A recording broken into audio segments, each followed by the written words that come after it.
Sussan, good to have you with us this morning. So have you got a thought on the Stage 3 plan passing through the Senate last night, the tax cut plan, I should say? Indeed, I have, Pete, and my thoughts are with the people around Australia who are watching their Prime Minister whoop with glee about a $15 a week measure that doesn't even start until July. Meanwhile, costs are rising. Children's expenses, grocery expenses, electricity expenses, fuel expenses, and this is all that their weak Prime Minister can actually produce for them and then think that it's enough. So which you supported. These are tough times for Australian businesses. We understand the cost of living is critical and measures, even though they may be small, will go some way.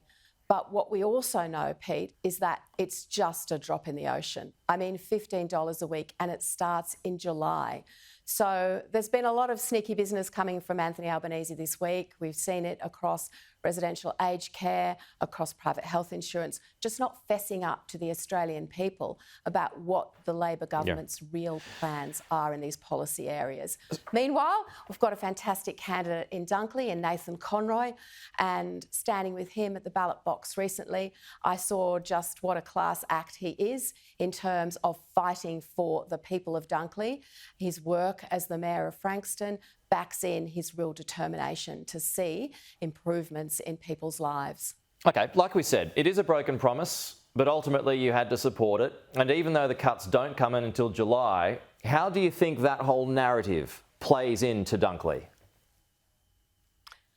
When I stood with Nathan Conroy at the booth, people came up and they might not have had such elegant expressions as you and I might use, Pete, but they were really annoyed. They didn't know which way to turn when it came to rents going up. There were people who had nowhere to live. When I spent some time in the pubs of Frankston that evening with some of the local colourful characters, people you might expect who would be voting for this Albanese Labor government were in fact saying to us, we will support you. And they see a weak Prime Minister. They see a liar in the lodge. They see someone who doesn't have their back. And they actually are making those distinctions.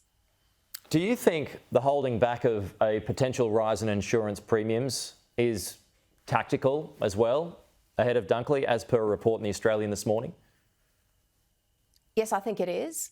I don't think Labor wants to be honest about the cost increases that will flow through even in private health insurance. Now, 14 million Australians have private health insurance.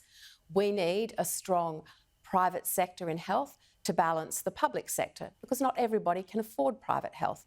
But we also don't want to price it out of reach of Australians who in many cases often save to pay those private health insurance premiums. So Anthony Albanese needs to be honest today about what is going to happen to your private health insurance premium.